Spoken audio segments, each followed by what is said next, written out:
পেটে নাই ভাত, গাড়িতে নাই গ্যাস, গ্যারেজে গেলে গুনতে হয় ক্যাশ। রাজধানী জুড়ে তীব্র গ্যাস সংকটের প্রভাব পড়েছে সিএনজি ফিলিং স্টেশনগুলোতে। সকাল থেকে বিভিন্ন পাম্পে দেখা যাচ্ছে যানবাহনের দীর্ঘ সারি। ঘণ্টার পর ঘণ্টা লাইনে দাঁড়িয়ে অলস সময় পার করছেন সিএনজি চালিত অটো ও কার চালকেরা।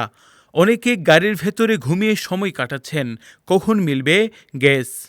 নাই, কিন্তু তারা অতি শীঘ্রই বলছে যে আমরা শেষ করব। এখন ওই সরকার জানে, আর যারা কাজ করতেছে ওনারাই জানে, আল্লাহ জানে, আমরা তো কিছু জানতে না। আমরা এখন এই অবস্থা, আমাদের অবস্থা খুবই খারাপ।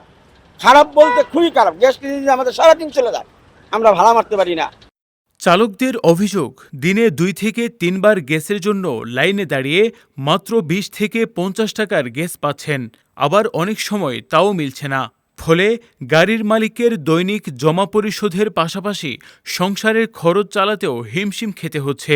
আমরা ওই এত পাম্প বন্ধ আইসি এই জায়গায় এসে দেন কতখানি সিরিয়াল লাগছে, তাহলে এই সিরিয়াল ঠেলে যাই যদি 60 টাকা 70 টাকার গ্যাস পাই, তো এই দিল্লিরে কেমনে সান্ত্বনা দিয়ে পারবো। চালকদের দাবি, ভবিষ্যতে গ্যাসের দাম বাড়ানোর জন্য ইচ্ছাকৃতভাবে এমন সংকট তৈরি করা হয়েছে। এর আগে যে তেলটা, এই তেলের জন্য কাহিনী করছে না, তেলের দাম বাড়াইছে, এখন এভেলেবেল তেল, আবার এই গ্যাসের কাহিনী, আবার দেখবেন যে দাম বাড়ায় দিছে, দামটা বাড়ায় দিলে আবার এভেলেবেল গ্যাস। এদিকে পাম্প কর্তৃপক্ষ বলছে সংকটের জন্য তারা দায়ী নয়। জাতীয় গ্রিডে গ্যাসের সরবরাহ কমে যাওয়ায় প্রেসারও কমে গেছে। গ্যাস সংকটের কারণে প্রতিদিনই দীর্ঘ হচ্ছে সিএনজি চালিত গাড়ির লাইন। এতে একদিকে যেমন সময় ও আয় হারাচ্ছেন চালকেরা, অন্যদিকে ক্ষতির মুখে পড়ছেন পাম্প মালিকরাও।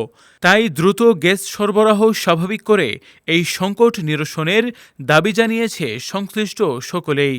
নুরুল ইসলাম পারভেজ, আল হেরা 24, ঢাকা।